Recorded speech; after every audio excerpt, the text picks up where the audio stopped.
Hello viewers, in today's class we are going to discuss one important definite integral involving signum function and the absolute value function, right? So here we have two functions. One is signum function and other is absolute value function.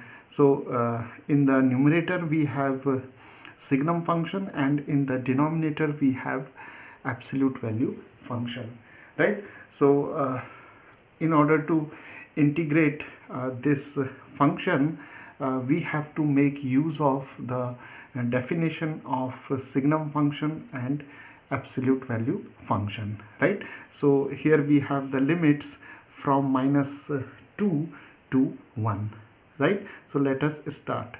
So let us call this integral as I, right? Now from the definition of signum function, we know that signum of y is equal to plus 1 whenever y is greater than 0, and signum of y is equal to 0 whenever y is equal to 0, and signum of y is equal to -1 whenever y is less than 0, right? So here we have signum of x plus 1. So let us replace this y by x plus 1, right?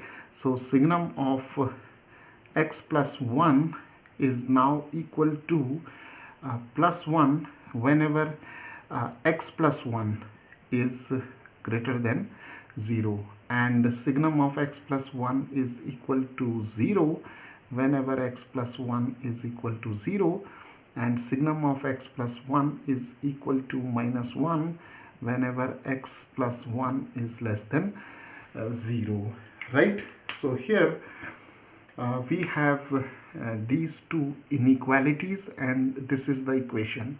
So if we solve this inequality, we have x is greater than -1, and here we have x is equal to -1, and here we have x is less than -1, right? Okay, now due to the definition of mod function, we know that mod of y is equal to plus y whenever y is greater than or equal to 0, and mod y is equal to -y whenever y is less than 0, right? So here we have the function mod of x minus 2, right? So mod of x minus 2 is equal to plus x minus 2 whenever x minus 2 is greater than or equal to 0, right? And absolute value of x minus 2 is equal to negative of x minus 2 whenever x minus 2 is less than 0, right? So here we have x is greater than or equal to 2, right? And here we have x is less than 2, right? Okay, now this expression can also be written as -x plus 2, right? Okay, so now once we have understood the definitions of signum function and absolute value function, it becomes very easy to solve this integral, right? Now here we see that in case of signum of x plus 1, the breaking point is -1. So let us consider the real number line. So here we have -infinity, here we have +infinity, right? So this is the real number line. Now here we have x is equal to -1, right? And we see that we have to integrate this function from -2 to 1. So -2, it lies somewhere here, and 1, it lies somewhere here, right? And from this definition we see that signum of x plus 1 is equal to positive 1 whenever x is greater than minus 1, right? So x is greater than minus 1 is this interval, right? That is from minus 1 to infinity, right? And x less than minus 1 is the interval, this one, right? So this is x less than minus 1, which is the interval minus infinity to minus 1, right? Okay, and we have to integrate from minus 2 to minus 2 to 1, right? So what we will do, we'll break this integral I into the sum of two integrals I1 plus I2, right? So I1 is from minus 2 to minus 1, and we have a signum of x plus 1 over absolute value of x minus 2 dx, right? And I2 is from minus 1 to 1, and we have signum of x plus 1 over mod of x minus 2, right? So here we have two integrals, right? So now let us assign the values of signum function and absolute value function in these intervals, right? So we see that when x varies from minus 2 to minus 1,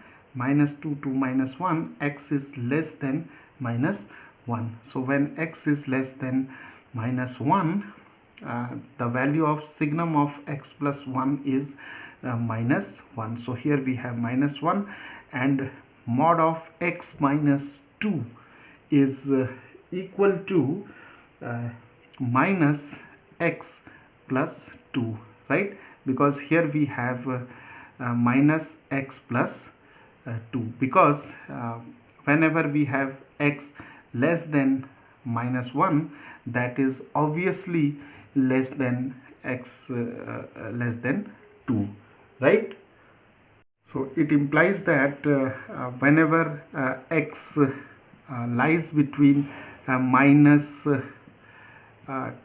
2 to minus 1, so all the values of x which lies between minus 2 and minus 1 interval, in the open interval, then x is obviously less than 2, right? So that's why we have here minus x plus 2, right? So here we have dx, and in the second integral we have x from minus 1 to 1, and when x lies between minus 1 and 1, then x is obviously greater than minus 1. So when x is greater than minus 1, then signum of x plus 1 is equal to plus 1. So here we have plus 1, and for mod of x minus 2, we have this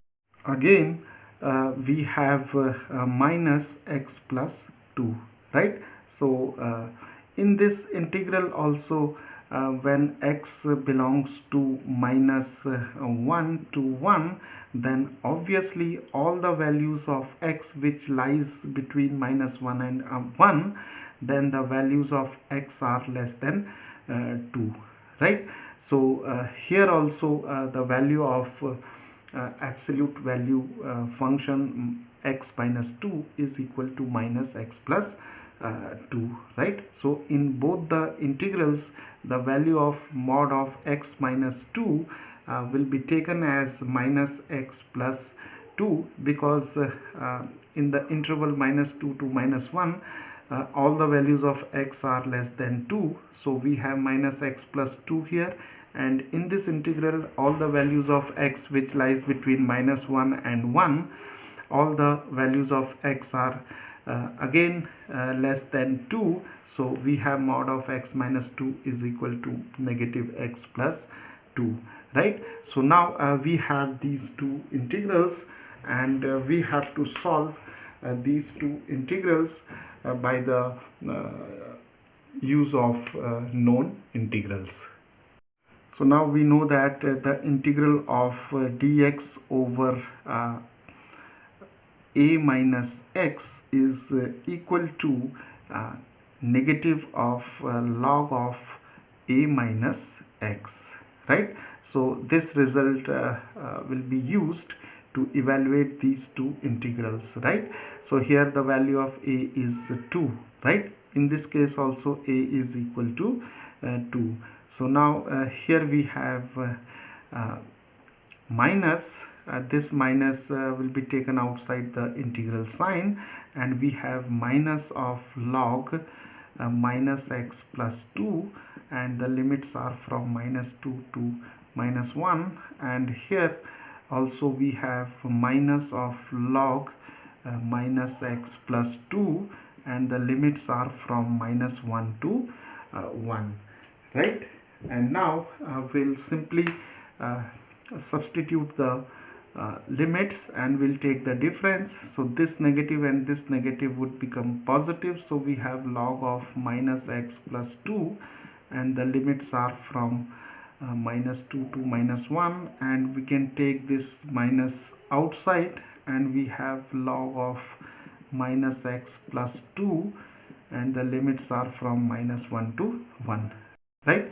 Now when x is equal to minus 1, we have log of minus x, so minus and minus 1 plus 1, so we have 1 plus 2, and then we have minus log, here we have minus 2, so this becomes plus 2, right?